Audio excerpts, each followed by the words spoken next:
Hi friends, நம்ம பார்க்க போகிற திரைப்படம் பேர் சீக்ரெட் ஹோம். மலையாள படம். இந்த படத்தோட டைரக்டர் வந்து பார்த்தீங்கன்னா Abhay Kumar K. Writing credits Anil Kumaran கொரியன்ற போகுது. ஸோ இதில் நடித்தவங்க பார்த்தீங்கன்னா அபர்ணா தாஸ், சிவதா நாயர், அனுமோகன், சந்திரநாத்ன்றவர் நடிச்சிருக்காரு.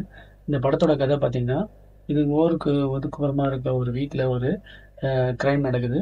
அந்த கிரைம் எதனால் எப்படி நடந்தது, அதோட காரணம் என்ன, அந்த வீட்டில் ஏன் அப்படி அவ்வளோ ரகசியம், என்னதான் ரகசியம் அப்படின்றது தான் படத்தோட கதை.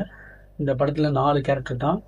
அபர்ணா தாஸ், சிவதா நாயர், அஹ், மற்றும் சந்திரன் அவங்க ஹஸ்பண்டு. இவங்க அந்த ஃபஸ்ட்டு எடுத்தோடனே அந்த இதில் வந்து கல்யாணம் ஆன மாதிரி காட்டுவாங்க. சிவதா நாயருக்கும் சந்திரநாத்துக்கும் கல்யாணம் ஆனவுடனே அவங்க அவங்க கூட வந்து ஒரு சித்தி மாதிரி ஒருத்தவங்க இருப்பாங்க. அந்த சித்திக்கும் அந்த கல்யாணம் ஆனவங்களுக்கு என்ன உறவு.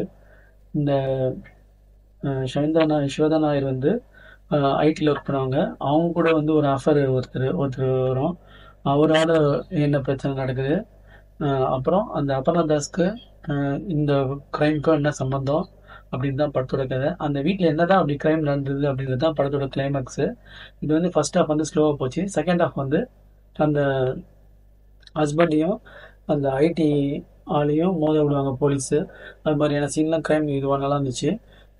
கடைசியில் கிளைமேக்ஸ் வந்து ஒன்றும் ரொம்ப பயங்கரமாலாம் இல்லை. சுமாரான ஒரு படம் தான். இது வந்து உண்மை சம்பவத்தை தழுவி எடுக்கப்பட்ட படமாக இது சொல்லுது.